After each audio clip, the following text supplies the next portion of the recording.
ನಮಸ್ತೆ ಎಲ್ಲರಿಗೂ. ಇದು ಬಂದು ಶುಕ್ರವಾರದ ಮಿನಿ ಬ್ಲಾಗ್ ಆಗಿರುತ್ತೆ.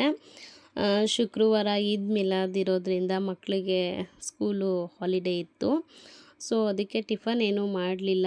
ಮಾಮೂಲಿ ಗೌರ್ಮೆಂಟ್ ರಜಾ ಇದ್ದಾಗ ಮತ್ತು ಸಂಡೇ ಟೈಮಲ್ಲೆಲ್ಲ ಎದ್ದೇಳೋದು ಲೇಟೇನೆ. ಅದಕ್ಕೆ ಏನು ಟಿಫನ್ ಏನು ಮಾಡೋದಕ್ಕೆ ಹೋಗಿಲ್ಲ. ಸ್ವಲ್ಪ ಮೊಸರು ತರಿಸ್ಬಿಟ್ಟು ಸ್ವಲ್ಪ ನೈಟದೇ ಸಾಂಬಾರಿತ್ತು, ಅದನ್ನೇ ಅಡ್ಜಸ್ಟ್ ಮಾಡೋಣ ಅಂತ ಹೇಳ್ಬಿಟ್ಟು ಅನ್ನಕ್ಕೆ ಇಟ್ಕೊಂಡೆ.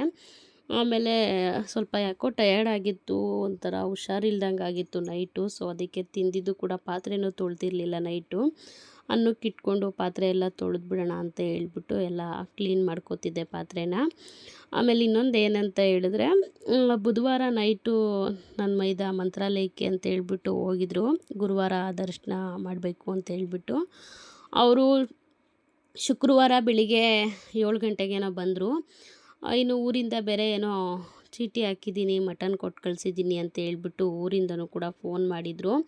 ಸೊ ಮಂತ್ರಾಲಯದಿಂದ ತೊಗೊಂಬಂದಿರೋ ಪ್ರಸಾದ ಇಟ್ಕೊಂಡು ಹೆಂಗಪ್ಪ ಮಾಡೋದು, ಇಲ್ಲಿಂದ ಊರಿಂದ ಬೇರೆ ಮಟನ್ ಕೊಟ್ಟು ಕಳಿಸ್ತಿದ್ದಾರೆ, ಇಲ್ಲಿ ನೋಡಿದರೆ ಮಂತ್ರಾಲಯದ ಪ್ರಸಾದ ಬೇರೆ ಇದೆ, ಇನ್ನು ಪೂಜೆ ಮಾಡಿಲ್ಲ, ಪ್ರಸಾದ ಹಂಚಿಲ್ಲ ಅಂತ ಹೇಳ್ಬಿಟ್ಟು ಯೋಚನೆ ಮಾಡ್ತಿದ್ದೆ. ಆಮೇಲೆ ಸರಿ ಇನ್ನೇನು ಮಾಡೋಣ, ಬೇಗ ಎಲ್ಲ ಕೆಲಸಗಳನ್ನೂ ಮುಗಿಸಿ ಕ್ಲೀನೆಲ್ಲ ಮಾಡಿ ಪೂಜೆ ಮಾಡಿ ಪ್ರಸಾದ ಹಂಚ್ಬಿಡೋಣ ಊರಿಂದ ಮಟನ್ ಬರೋಷ್ಟೊತ್ತಿಗೆ ಅಂತ ಹೇಳ್ಬಿಟ್ಟು ನಾನೆಲ್ಲ ಕ್ಲೀನಿಂಗ್ ಕೆಲಸಗಳನ್ನೆಲ್ಲ ಮುಗಿಸ್ಕೊಂಡು ಸ್ನಾನ ಮಾಡಿ ಒರೆಸಿ ಗುಡಿಸಿ ಪ್ಯಾಸೇಜೆಲ್ಲ ತೊಳೆದು ರಾಯರ ಪ್ರಸಾದನ ಇಟ್ಟು ಪೂಜೆ ಮಾಡಿ ಆಮೇಲೆ ಪ್ರಸಾದನ ಹಂಚ್ಬಿಟ್ಟು ಆಮೇಲೆ ನೆಕ್ಸ್ಟು ಅಷ್ಟರಲ್ಲಿ ಮಟನ್ನು ಬಂತು.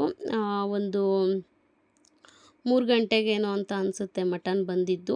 ಬಂದಿದ್ದ ತಕ್ಷಣ ನಾನೇನು ಅಡುಗೆ ಮಾಡೋದಕ್ಕೆ ಹೋಗಲಿಲ್ಲ, ಎತ್ತಿಟ್ಕೊಬಿಟ್ಟೆ. ಆಮೇಲೆ ಪೂಜೆ ಎಲ್ಲ ಮುಗಿಸಿ ಎಲ್ಲ ಆದಮೇಲೆ ನೈಟ್ಗೆ ಅಡುಗೆ ಮಾಡಿದ್ದು. ಅಷ್ಟೊತ್ತಿಗೆ ಪ್ರಸಾದ ಎಲ್ಲ ಹಂಚಿ ಆಗಿತ್ತು. ಇನ್ನು ಮಿಕ್ಕಿದ್ದೆಲ್ಲ ಸ್ವಲ್ಪ ಅಲ್ಲೇ ದೇವ್ರ ಮನೆಯಲ್ಲೇ ಇಟ್ಕೊಂಡೆ.